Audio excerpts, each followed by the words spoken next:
Análisis de cationes y aniones. Vamos a hacer una breve orientación teórica sobre los cationes y los aniones y la estabilidad de los mismos. Como vieron en el teórico, las propiedades analíticas de los elementos dependen de las propiedades periódicas, como son la electronegatividad, el radio iónico, el potencial de ionización o tendencia a formar iones, y de la relación carga-radio que presente el elemento. Si ubicamos estas propiedades en la tabla periódica, ¿sí? En este caso nuestra flecha horizontal representa el movimiento en el grupo y la flecha vertical el movimiento en el periodo, podemos ubicar las propiedades periódicas de la siguiente forma. La electronegatividad y el potencial de ionización aumentan cuando se aumenta el número de grupo y cuando se disminuye el número de periodo, mientras que el radio iónico aumenta en sentido opuesto, es decir, que aumenta el radio iónico cuanto más descendemos en el grupo y más aumentamos en el periodo. En función de estas propiedades periódicas, podemos concluir que la facilidad de los elementos para formar cationes, o, dicho de otra forma, el carácter metálico de los elementos, va a aumentar cuanto más descendamos en el grupo y más aumentemos en el periodo. Estabilidad y acidez de cationes. Todos los iones en solución se presentan solvatados, es decir, que están rodeados de moléculas de agua de hidratación. El número de moléculas de agua de hidratación que se pueden encontrar es de 4 a 6. No es mayor el número por una cuestión de impedimento estérico y no es menor a 4 porque el 4 es el número que estabiliza el octeto en este caso. Las moléculas de agua que rodean a los iones se encuentran formando dipolos y en muchos casos esta interacción ion-dipolo puede dar origen a una reacción entre el ion y el agua. La fuerza con la que un ion atrae a las moléculas de agua que lo rodea dependen de su relación carga-radio. En el caso de los cationes, cuanto mayor es la carga de ese catión, más grande va a ser la atracción por las moléculas de agua que lo rodean. De manera opuesta, cuanto más pequeño es el radio de ese catión, mayor va a ser la atracción por las moléculas de agua. Entonces, si se combinan estas dos propiedades, es decir, que cuanto más grande o mayor es la relación carga-radio para un catión, mayor va a ser la atracción que sufran los dipolos del agua por ese catión. Y puede ocurrir en muchos casos que la atracción sea tan fuerte que el catión es capaz de liberar un protón de las moléculas de agua que lo rodean, dando una reacción al medio ácida, es decir, que actúan como ácidos de Bronsted. Un ejemplo de este tipo de reacciones es la que da el catión aluminio. El catión aluminio tiene una muy alta relación carga-radio. Como consecuencia, es capaz de eliminar un protón de su esfera de hidratación y si la acidez del medio no es lo suficientemente baja, este catión tiene la capacidad de precipitar como hidróxido de aluminio. Entonces, en función de lo que dijimos, podemos observar que los cationes pueden tener una reacción al medio ácida. ¿De qué va a depender esto? Dijimos que de su relación carga-radio. Entonces, en función de su relación carga-radio, los cationes pueden dar reacciones al medio ácidas o neutras cuando su relación carga-radio no es lo suficientemente grande. Es importante destacar que cuanto más ácido es un catión, más inestable es en solución. Si retomamos nuestra tabla periódica, lo que podemos decir en base a lo que vimos recién es que la acidez de los cationes o la relación carga-radio va a aumentar cuanto más grande sea el grupo y cuanto más chico sea el periodo. Esto quiere decir que los cationes que se encuentren dentro de esta zona van a ser más ácidos o, lo que es lo mismo, menos estables. De manera opuesta, los cationes que presenten menor relación carga-radio van a ser más estables y se van a encontrar a valores de grupo menor y a periodos mayores.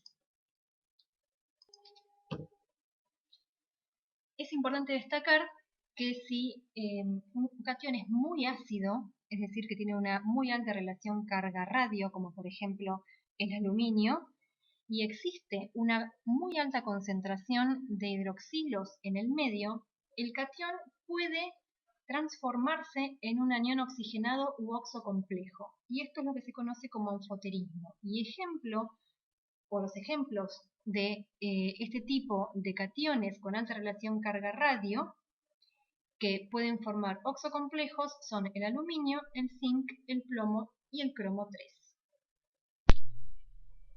Para el análisis de cationes, dentro de los ensayos preliminares que se realizan, además de la reacción al medio, como vimos antes, lo que también se ensayan son la reacción frente a reactivos generales, en agregados de pequeñas cantidades o exceso del mismo reactivo. Los reactivos generales que se suelen utilizar son el hidróxido de sodio o hidróxido de potasio. ¿Sí? Frente a estos reactivos se originan hidróxidos solubles e hidróxidos insolubles. Otro reactivo que se utiliza es el carbonato, que puede ser de sodio o de potasio. Frente a este reactivo se originan carbonatos e hidróxidos insolubles. Por otro lado, también se utiliza el cianuro de sodio o de potasio. Cuando utilizamos este reactivo, lo que se obtiene son cianuros solubles o insolubles y también pueden obtenerse hidróxidos insolubles. Y por último, el último reactivo general que se suele usar con los cationes es el amoníaco, que da lugar a hidróxidos solubles e insolubles. Cuando hablamos de algo que es insoluble, nos referimos a que es insoluble frente a un exceso del mismo reactivo. Estabilidad de aniones. Por ser iones, los aniones también se encuentran hidratados, es decir, rodeados de moléculas de agua, y se encuentran formando una interacción ion-dipolo con las moléculas de agua. Y en muchos casos puede ocurrir una interacción entre el anión y los dipolos del agua. De igual manera que lo que ocurría con los cationes, la fuerza con la que un anión elemental atrae a las moléculas de agua de hidratación va a depender de su relación carga-radio. Es por esto que cuanto mayor es la relación carga-radio del anión, mayor va a ser la atracción que va a ocurrir entre el anión y el dipolo del agua. Hasta tal punto que en muchos casos el anión es capaz de tomar un protón del agua y liberar un hidroxilo al medio, actuando de esta forma como una base de Bronsted. Este es el caso del anión sulfuro. Si el anión sulfuro en una solución acuosa es capaz de tomar un protón del agua y liberar un hidroxilo al medio, y si la basicidad del medio no es lo suficientemente alta, este anión puede seguir protonándose. Veamos ahora el ejemplo del anión cloruro. El anión cloruro tiene un radio similar al del sulfuro, pero tiene una carga menor. Como consecuencia, su relación carga-radio es menor que la que presenta el sulfuro, y esto se evidencia en que el anión cloruro no da una reacción al medio alcalina, sino que es estable en cualquier pH.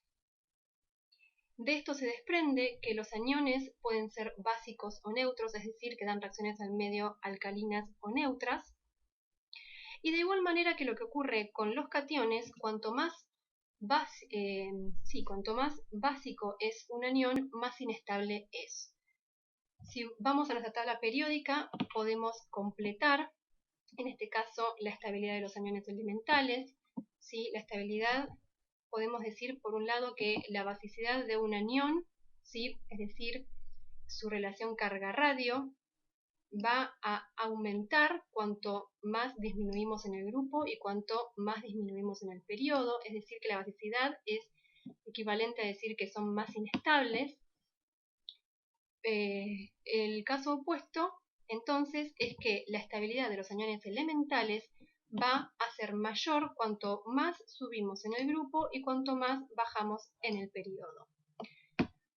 Existe otro grupo de aniones que son los oxoaniones, que son aquellos que están formados por un elemento unido a átomos de oxígeno, como pueden ser el permanganato, el dicromato, el hipoclorito, el perclorato, y etc.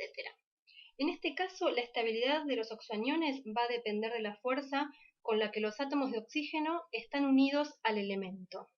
Y el elemento va a retener con mayor fuerza al oxígeno cuanto mayor sea su relación carga-radio. Es por este motivo que la estabilidad de los oxoaniones sigue la misma tendencia que la acidez de los cationes. Y por otro lado tenemos un grupo de aniones que llamamos anfolitos.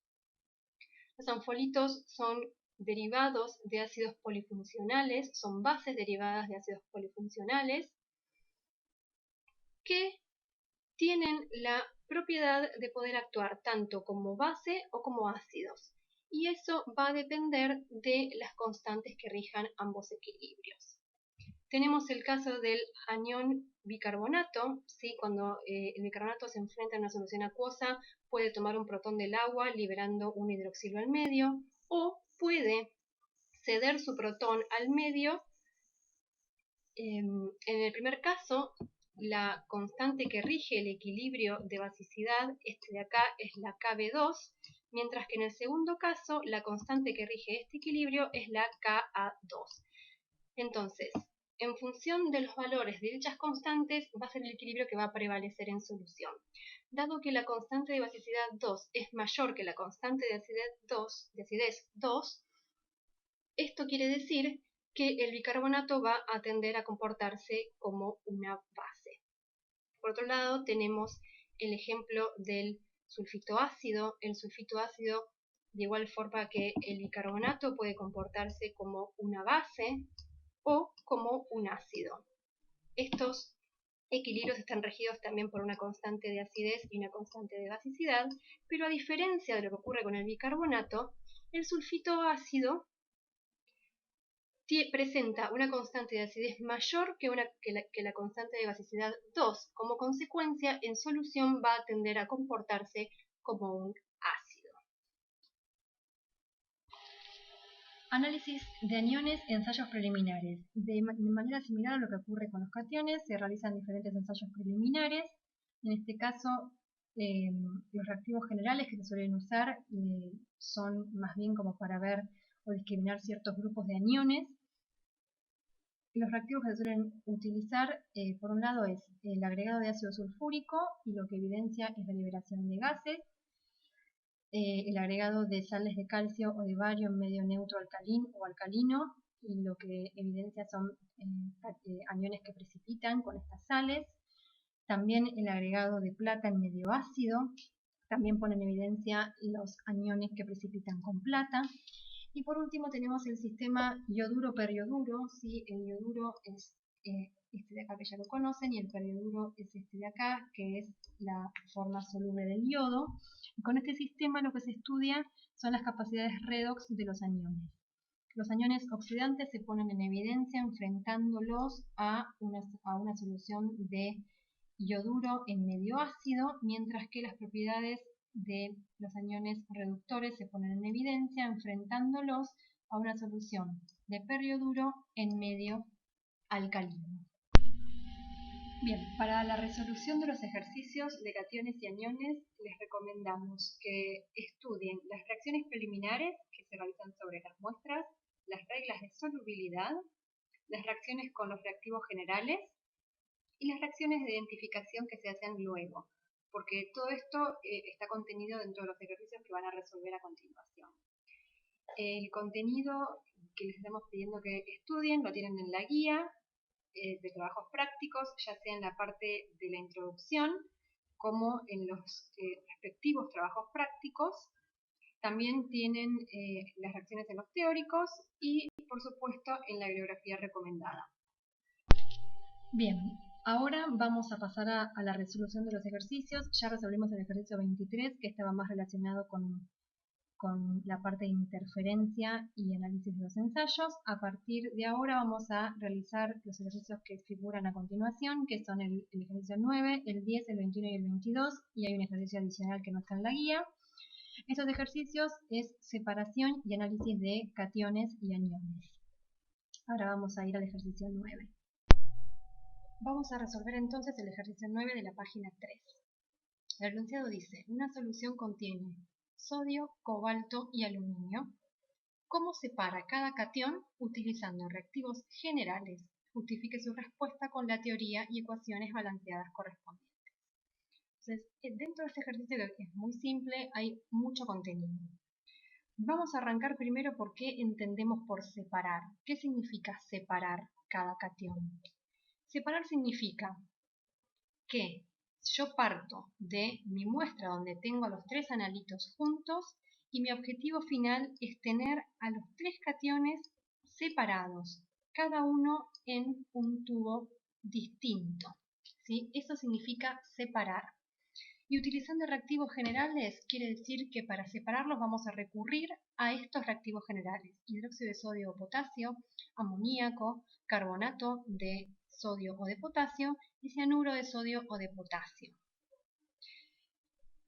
No están incluidos los ácidos minerales, como consecuencia no forman parte de los reactivos generales.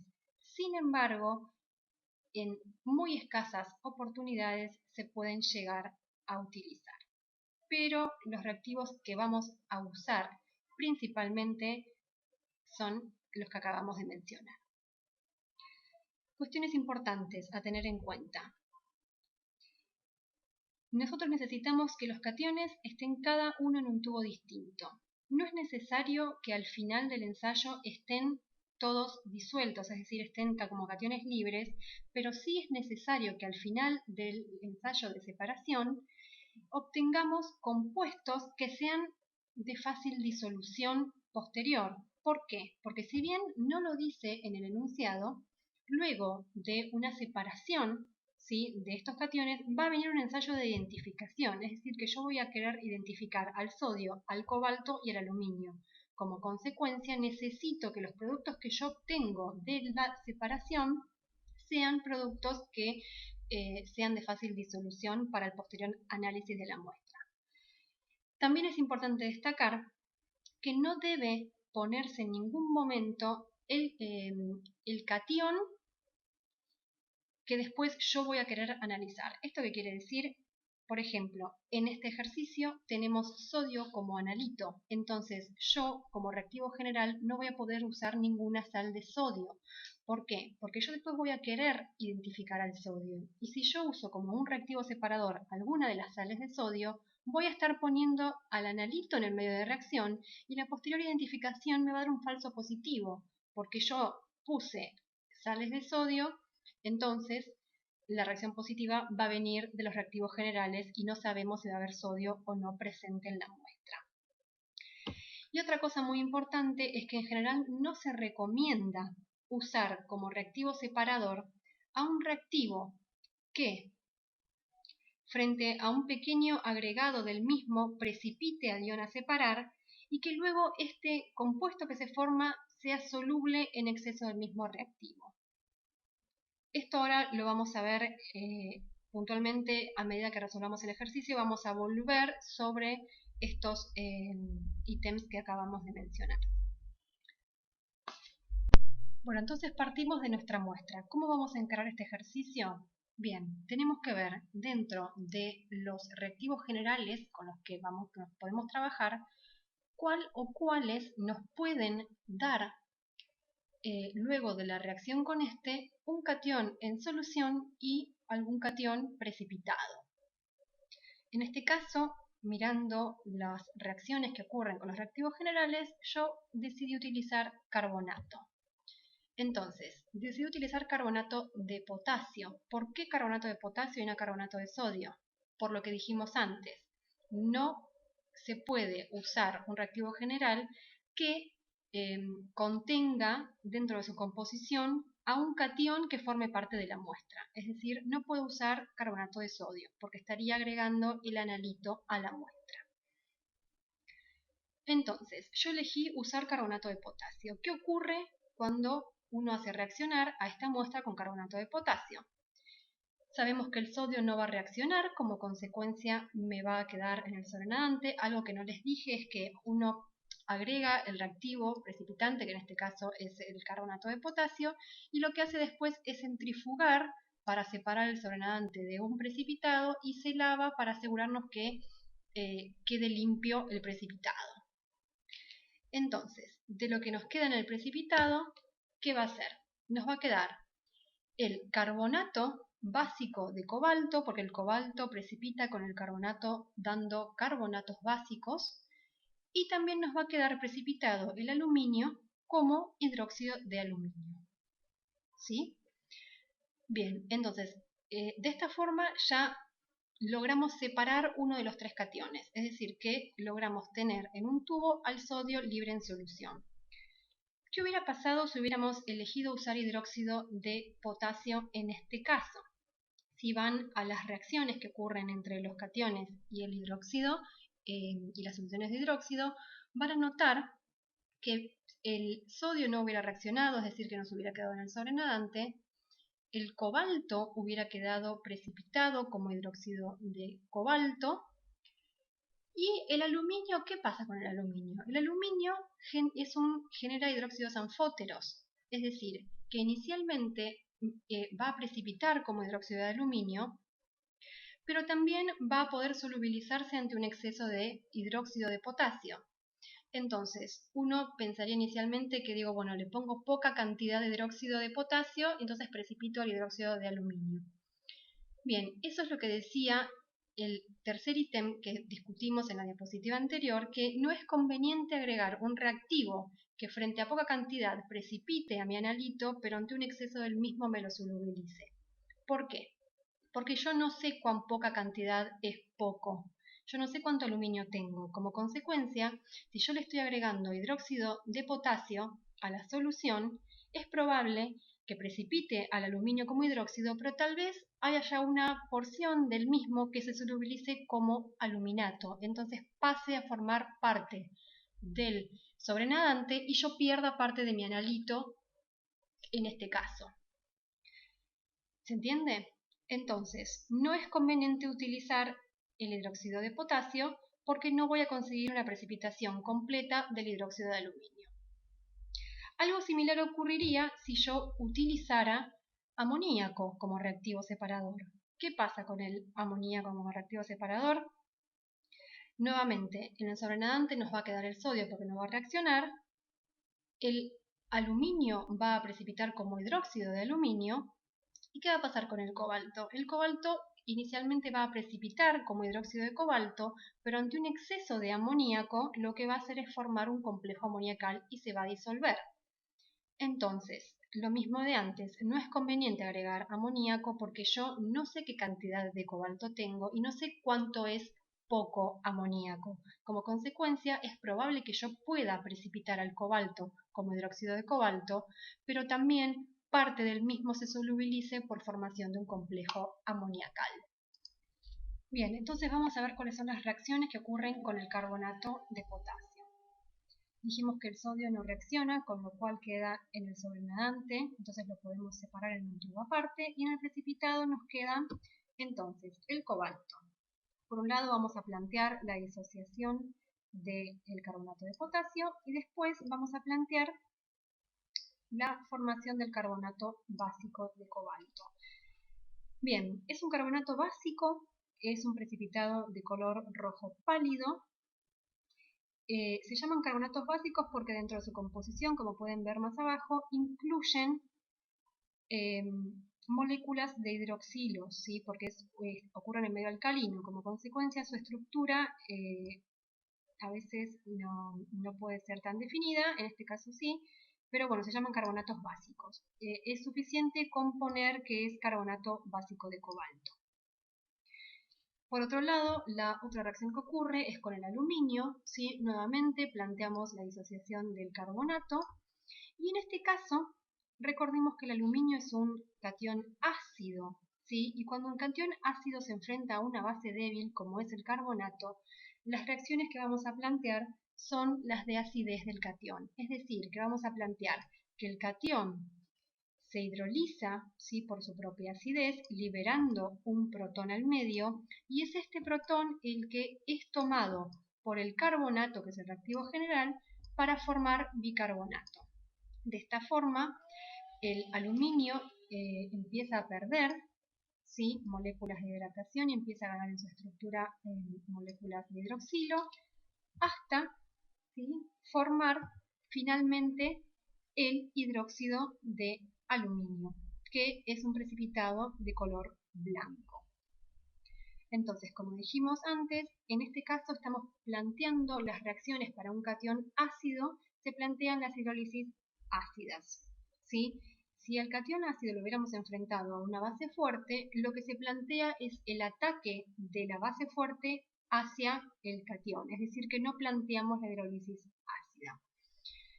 Bien, ahora tenemos a dos cationes precipitados y uno ya lo tenemos separado en un sobrenadante. Lo que tenemos que hacer a continuación es seguir separando a nuestros cationes precipitados.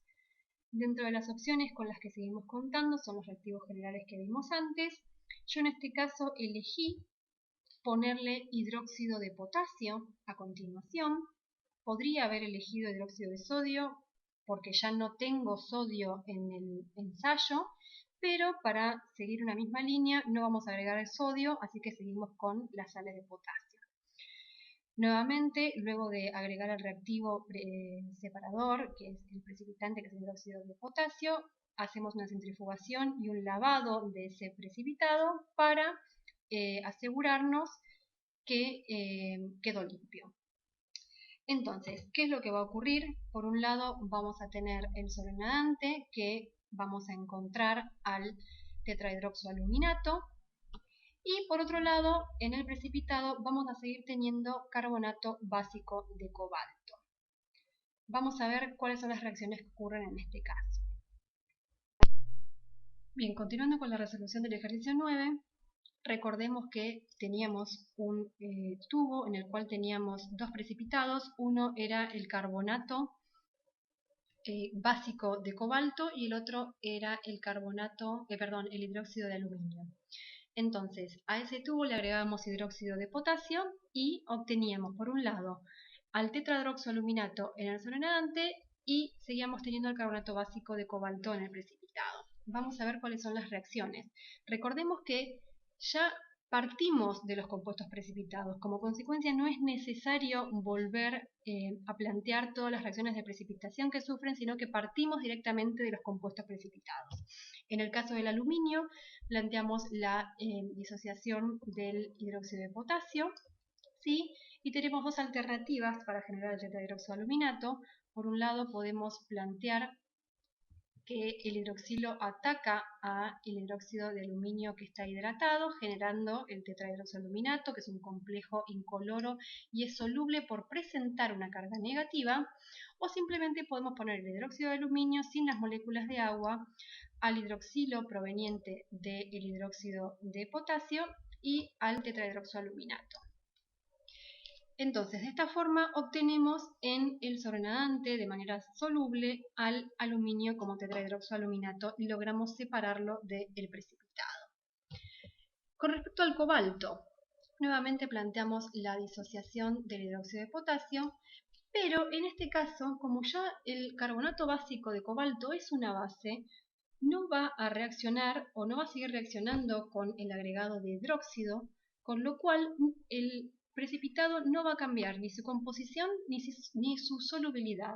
Es decir, que va a permanecer precipitado como carbonato básico de cobalto. Entonces, con esto, con este protocolo que hemos tenido acá, que hemos desarrollado, logramos separar a nuestros tres cationes, obteniendo en el caso del aluminio y del cobalto compuestos que son de fácil disolución por agregado de un ácido, y no hay que olvidar que luego de este proceso de separación viene un proceso de identificación de los tres cationes.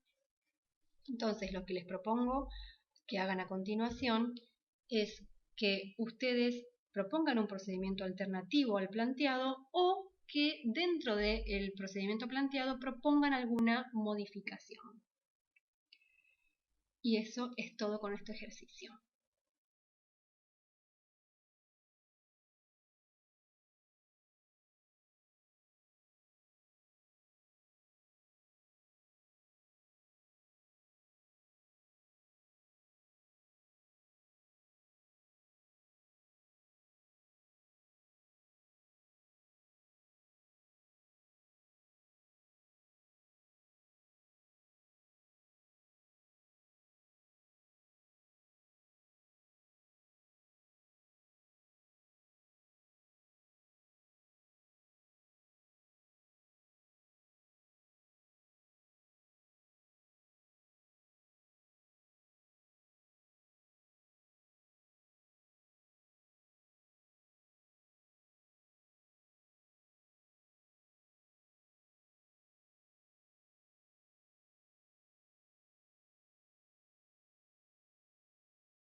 El problema 22 del capítulo de cationes y aniones nos propone lo siguiente.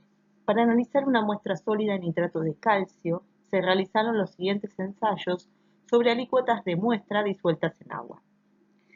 A una porción se le agrega ácido sulfámico, se espera unos minutos, luego se agrega sulfato ferroso y ácido sulfúrico concentrado. La reacción en este caso da positiva. Sobre otra alícuota de muestra se agrega ácido clorhídrico 3 molar y oxalato de sodio. El resultado del análisis es negativo, por lo cual se informa que la muestra contiene nitrato, pero no ion calcio. Se les pregunta, ¿es correcto el informe? Justifique su respuesta con la teoría y todas las ecuaciones involucradas. Bien, si releemos el enunciado, podremos destacar que se trata de una muestra sólida de nitrato de calcio, sobre la cual se realizan dos ensayos. Un ensayo da positivo y el otro negativo.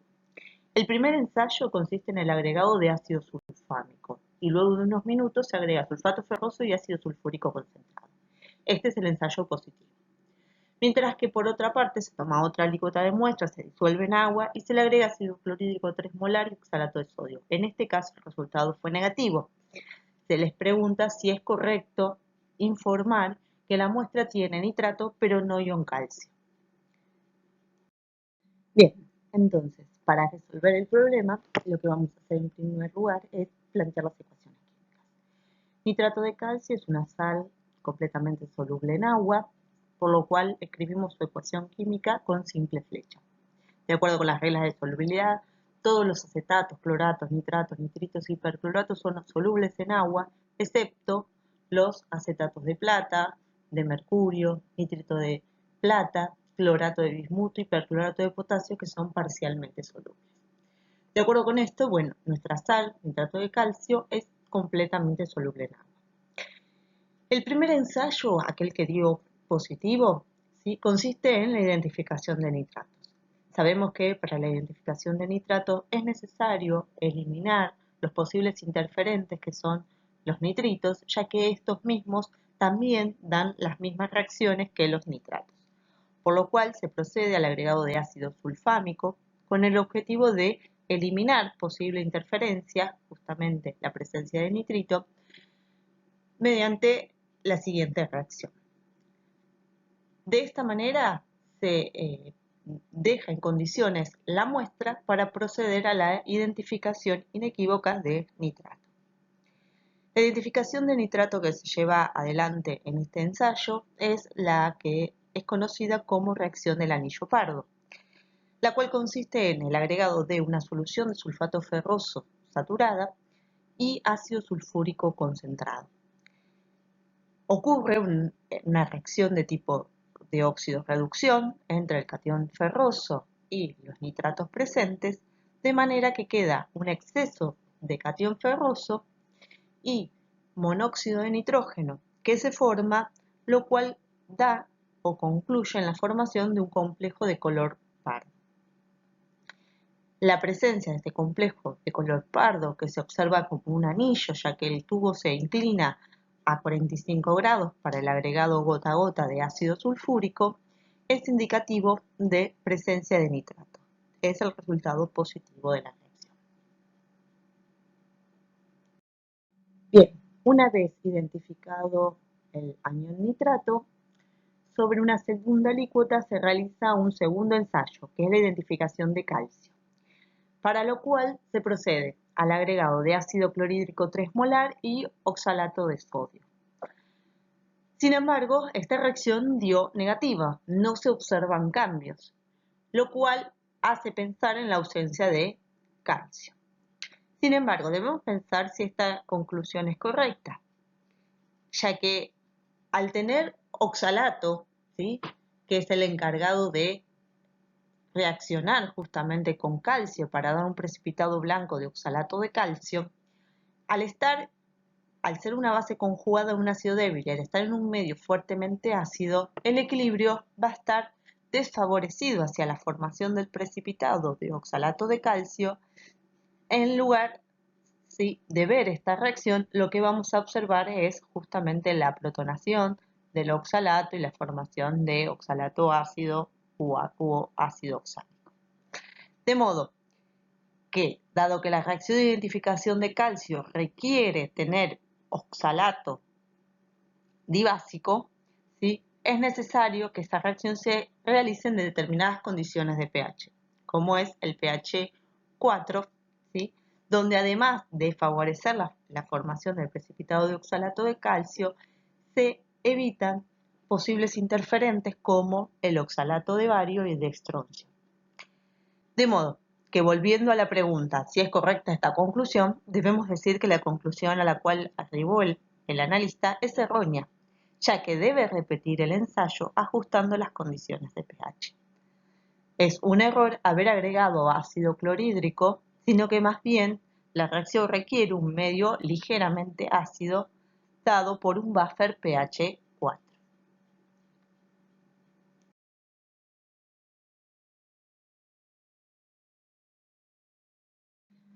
En este problema adicional se les propone que indiquen cuál o cuáles de las siguientes mezclas son compatibles, es decir, que no ocurre reacción química entre las especies presentes y pueden coexistir. El ítem A les dice si es posible tener en solución carbonato y ácido clorhídrico, el B, bario y sulfato, el C, catión plata y ácido nítrico, el D, catión plata y ácido clorhídrico, y el ítem E, ninguna es correcta. La respuesta correcta es la C, donde es posible tener en solución catión plata y ácido nítrico. ¿Están de acuerdo con esto? Veamos. En el caso del ítem A, carbonato y ácido clorhídrico, sabemos que reaccionan mediante equilibrios ácido-base, donde se neutraliza la base, carbonato, y dependiendo de la concentración de reactivos se puede llegar al equilibrio del bicarbonato o del ácido carbónico. A continuación tienen las ecuaciones químicas que representan este comportamiento. En el ítem B, claramente vemos que si tenemos presente o en solución bario y sulfato, estos reaccionan formando un compuesto insoluble de sulfato de bario.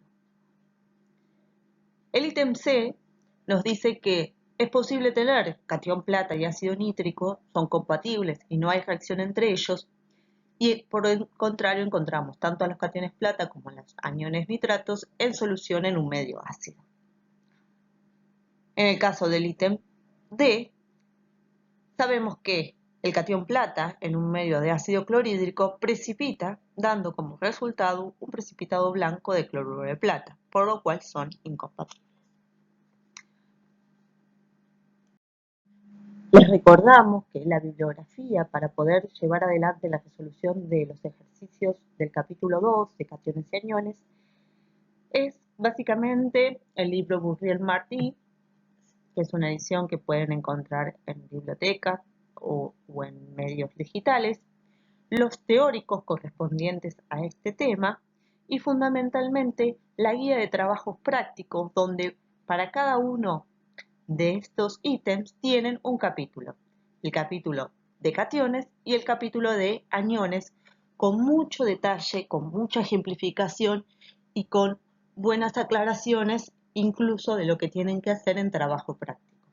Les sugerimos que vayan a la guía de trabajo práctico, la lean exhaustivamente, sobre todo en estos dos capítulos, y que complementen con los teóricos y con el trabajo práctico planteado al final de la guía, que les va a servir justamente para orientar la discusión de cada uno de los problemas de este capítulo.